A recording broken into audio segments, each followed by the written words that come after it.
श्रेय राजा मान सिंह को ही दिया जाना चाहिए। अकबर और मुगलों की राजनीतिक, धार्मिक और सांस्कृतिक उपलब्धियों को राजा मान सिंह की अचीवमेंट्स के इतिहास के रूप में देखना चाहिए और ये कहना अतिशयोक्ति नहीं होगा कि ये उपलब्धियां केवल और केवल राजा मान सिंह की थी। पश्चिम में काबुल, कंधार, पूर्व में बिहार, बंगाल और संपूर्ण दक्षिण में मुगलों का परचम स्थापित करने का श्रेय राजा मान सिंह को ही दिया जाता है। मुगल साम्राज्य की सत्ता और शासन को सुदृढ़ बनाने में मान सिंह के योगदान के लिए अकबर ने राजा मान सिंह को मिर्जा राजा की उपाधि दी थी और 7,000 की मनसब प्रदान की, जो सम्मान केवल शाही परिवार के सदस्यों के लिए ही सुरक्षित था। यह एक और आश्चर्य की बात है कि मिर्जा राजा की उपाधि के बावजूद उन्हें इतिहास में राजा मान सिंह के नाम से ही जाना जाता है और जयपुर वासी आज भी यही मानते हैं कि मिर्जा राजा तो केवल एक मिर्जा राजा जयसिंह ही हुए हैं। इतिहासकारों ने राजा मान सिंह को इस अधिकार से वंचित क्यों किया, ये समझ के परे है। मैं आप सभी से ये प्रार्थना करूंगा कि भविष्य में इतिहास लेखन में यह सुधार करना आवश्यक है। राजा के स्थान पर मिर्जा राजा मान सिंह ही लिखा जाना चाहिए। राजा मान सिंह के धर्म और धार्मिक आस्थाओं को लेकर भी भ्रमित करने का प्रयास किया जाता रहा है, परंतु ऐतिहासिक तथ्य के आधार पर यह स्पष्ट होता है कि वे पूर्णतया हिंदू धर्म के अनुयायी थे। 1582 में अकबर ने दीन इलाही के नाम से एक नया धर्म स्थापित किया था, एक नया धर्म प्रारंभ किया था। अब्दुल कादिर बदायूं ने लिखा है कि अकबर ने दीन इलाही अपनाने के लिए राजा मान सिंह पर दबाव बनाया था। 1587 में बिहार, बंगाल जाने से पूर्व अकबर ये चाहता था मान सिंह दीन इलाही को अपना ले। मान सिंह ने जवाब में कहा, मैं पूर्णतया हिंदू हूं, लेकिन यदि आप चाहें तो मैं मुसलमान बन सकता हूं, क्योंकि मैं इन दो के अतिरिक्त किसी तीसरे धर्म के बारे में नहीं जानता। यानी मान सिंह ने बहुत ही पोलाइटली अकबर को दीन इलाही अपनाने से मना कर दिया। इससे यह सिद्ध होता है कि राजा मान सिंह अवसरवादी या अपॉर्चुनिस्ट नहीं थे, वे अपने आप में एक स्पष्टवादी व्यक्तित्व के धनी थे, ये जान लेना चाहिए। बंगाल जाने से पूर्व शाह दौलत नाम के मुसलमान संत ने भी इस्लाम अपनाने के लिए दबाव बनाया था, परंतु मान सिंह ने किसी भी दबाव में आने से इनकार कर दिया। इस प्रकार राजा मान सिंह ने धार्मिक सहिष्णुता की नीति का अनुसरण किया। पॉलिसी ऑफ रिलीजियस टॉलरेंस को उन्होंने फॉलो किया, ये स्पष्ट होना चाहिए। ऐतिहासिक तथ्यों से ये जानकारी मिलती है कि राजा मान सिंह का सभी धर्मों के प्रति आदर भाव और सम्मान था।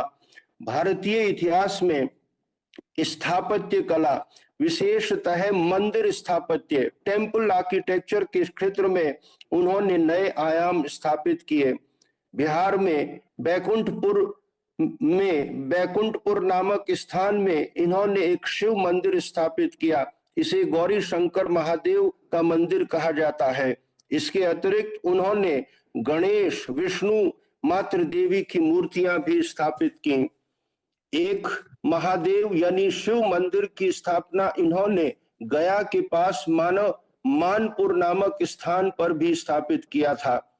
1590 में गोविंद देव जी का मंदिर इन्होंने वृंदावन में स्थापित किया, जिसे सवाई जयसिंह द्वितीय ने 1734 में जयपुर में स्थापित किया।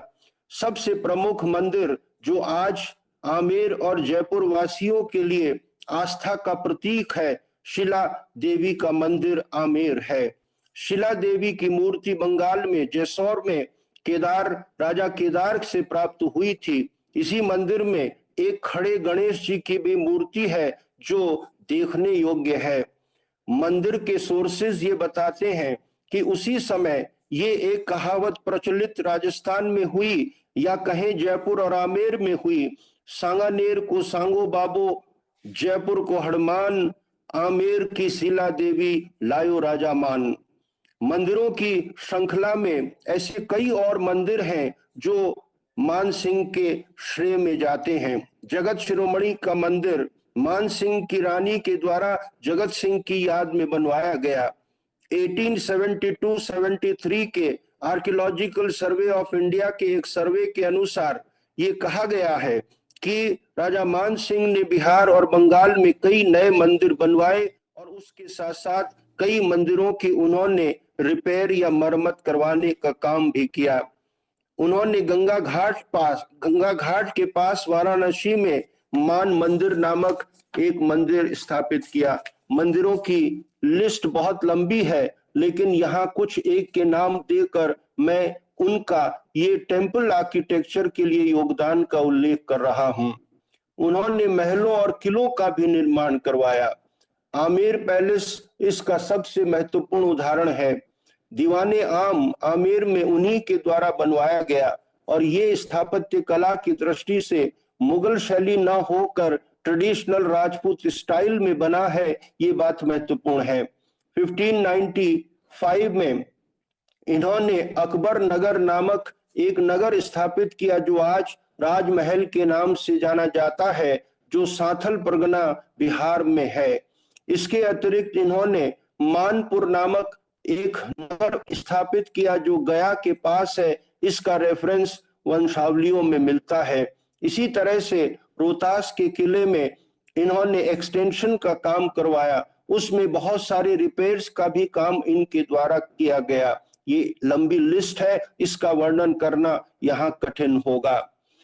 आमेर और जयपुर राज्य का झंडा, पचरंगा झंडा, ये भी राजा मान सिंह की ही देन है। 1570 आमेर और जयपुर राज्य को दिया। इसके अतिरिक्त जयगढ़ किले में, जयगढ़ पर मैंने 35 वर्ष पहले पुस्तक लिखी थी।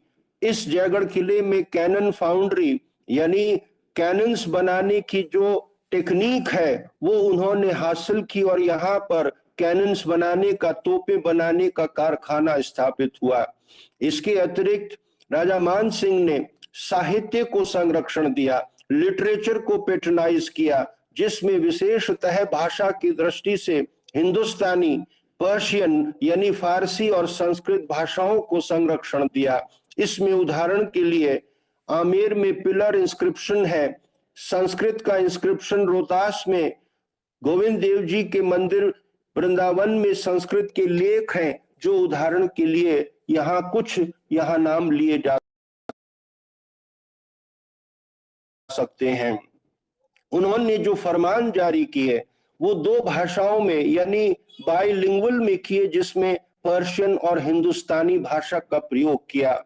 एक बहुत बड़ी भूल इतिहासकार अब तक करते रहे हैं और वो ये है कि राजा मान सिंह के पिता भगवंत दास के स्थान पर भगवान दास लिखा जा रहा है, जो एक ऐतिहासिक तथ्य नहीं है। Colonel James Tod, V.A. Smith, Nancy Badayuni आदि ने ये बहुत बड़ी भूल की है, परंतु अकबरनामा, बांकीदास की ख्यात, कछाओं की वंशावली, एक कवि भूषण, वंश भास्कर, जयपुर के स्टेट आर्काइव्स में ये नाम भगवंत दास ही मिलता है। मेरा ये मानना है कि आने वाले समय में ये त्रुटि है, इसे भी ठीक कर लिया जाना चाहिए।